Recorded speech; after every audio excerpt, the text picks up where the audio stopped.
काय माय नसता घोर लावला हो माय. सऱ्या बायाईले पैसे भेटून राहिले ना आपल्या खात्यात पाहिनं. पैसे आले तर ते काढताना येऊन राहिले. नाही तर काय घोड झालं काय माहीत बाई. आता म्हणून तर आलो आपण इथचा. आता पाहू जरा. काही समजून नाही राहिलं पैसे कुठं चालले काय कमी काय होऊन राहिले काय कुठून काढून राहिले तर. हो ना बाई, मी गेलते ना एटीएम मध्ये. कायचं माय एटीएम टाकलं पाहिजे त्याच्यात पैसेच नाही. आता सांग बरं बिचारा पैसे कुठे गेले असेल तर तेच तर मग चौकशी करायसाठी आले मी इथं काय झालं काय नाही तर. आता या साहेबाला विचारून पाहू ना आपण काय झालं तर नक्की. हां सांगा काय काम आहे तुमचं, बोला. अहो साहेब 3000 रुपयाचा मेसेज आला खरी, पण माझ्या पोरं एटीएम घेऊन पैसे काढायला गेला ना तेव्हा त्यातून 1 रुपया बी नाही निघला ना. हे कसं काय बाप, सांगा बरं जरा. हां पासबुक आणला काय तुम्ही सोबत, द्या इकडे ठेवा ते. हो साहेब. हां शांताबाई, तुमच्या खात्यामध्ये 3000 रुपये आले होते, पण तुमच्यावर त्या बचत गटाचं कर्ज होतं त्याची इन्स्टॉलमेंट, आणि तुमच्या खात्यात पैसे कमी होते. ते मिनिमम बॅलन्सचे जे असतात ते जर ठेवले नाहीत तर काही चार्जेस लागतात आणि तुमचे पैसे कट होतात. तर अशानं तुमचे 3000 रुपये कट झालेले आहेत. आता माय हे तर लयच झालं माय बाई.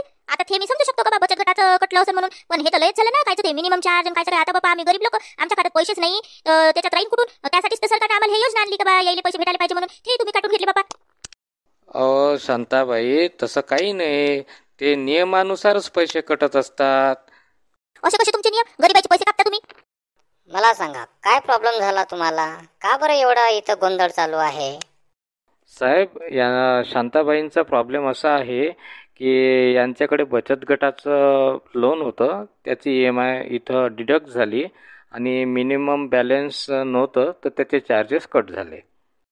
अहो शांताबाई, काही बँकांचे नियम असतात. तुम्हाला बँकेमध्ये काही कमीत कमी रुपये ठेवावे लागतात. तेवढे रुपये जर नसले तर त्याच्यावर आमच्याकडून काही दंड आकारण्यात येतो.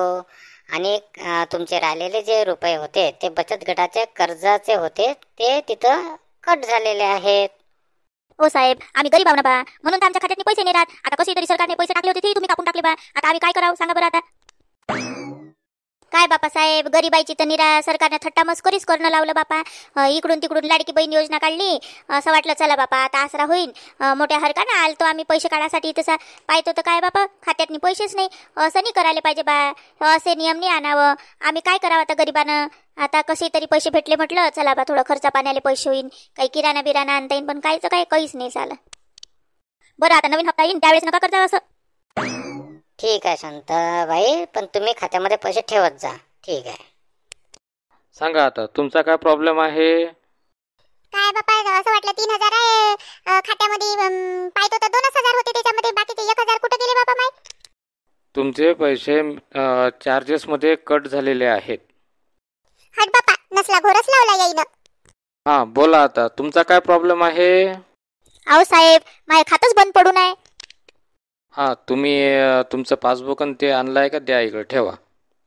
हां तुमचं आहे ना KYC झालेलं नाही आहे, त्याच्यामुळे तुमचं खातं ब्लॉक झालेलं आहे. तुम्ही आधार कार्ड, तुमचं बँकेच्या खात्याचं पासबुकाची झेरॉक्स आणि फोटो जमा करा तिकडे त्या 4 नंबर खिडकीवर. काय बापा नसला घोरच लावला रे बापा. आता तर नवरेही कटायले ना.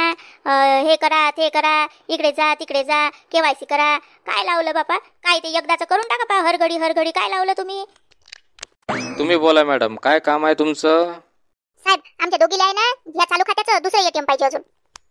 का कोण दुसरे ATM कोण पाहिजे बा तुम्हाला. अहो साहेब काय सांगू तुम्हाला, आमचे नवरेच काढून घेतात सारे पैसे. म्हणून म्हटलं दुसरे ATM राहिलं का कसं आम्ही पटकन जाऊन काढून आणू शकतो मग. नाही तशी कोणती स्कीम नाही आहे. एका अकाउंटसाठी एकच ATM दिल्या जाते. चल माय आता नवऱ्याशी भांडूनच ते ATM मिळवायला लागेल आपल्याला. सरकारनं योजना आणली आपल्यासाठी, हे नवरेच लेकाचे पुढे